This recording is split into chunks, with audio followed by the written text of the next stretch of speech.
বিশ্বকাপের মঞ্চে আর্জেন্টিনার প্রথম জয়, আর তাতেই লিওনেল মেসির আবেগঘন অবতার। মাঠের বাইরে ব্যক্তিগত জীবনের শত ঝড় সামলে আবারও নিজেকে প্রমাণ করলেন LM10।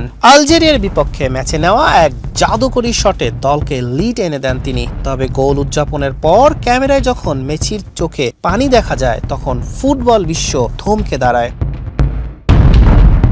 ম্যাচের 17 মিনিটে প্রায় 25 গজ দূর থেকে লিওনেল মেসির নেওয়া এক জোরালো শট আছড়ে পড়ে আলজেরিয়ার জালে। এই বিশ্বকাপে এটি মেসির প্রথম এবং আর্জেন্টিনার প্রথম গোল। গ্যালারিতে যখন কোটি সমর্থকদের উল্লাস, তখনই ক্যামেরার লেন্সে ধরা পড়ে এক অন্যরকম দৃশ্য।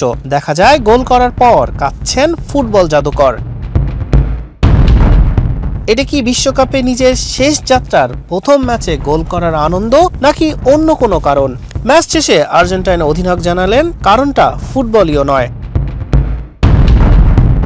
তবে শুধু মাঠের বাইরের লড়াই নয়, মাঠের ভিতর আলজেরিয়ার শক্তিমত্তাকেও সমীহ করেছেন মেসি। ম্যাচের কৌশল নিয়ে আর্জেন্টাইন অধিনায়ক জানান, আলজেরিয়ার গতিময় এবং আক্রমণাত্মক খেলোয়াড়দের রুখে দেওয়াটা সহজ ছিল না। বল নিয়ন্ত্রণে না থাকার সময়ও পজিশন ধরে রেখেছিল আর্জেন্টিনা।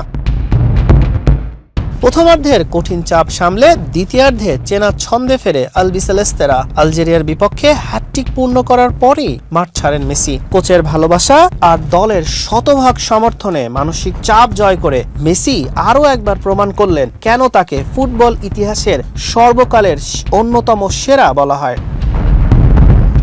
হাসান শাহরিয়ার, মানব কণ্ঠ।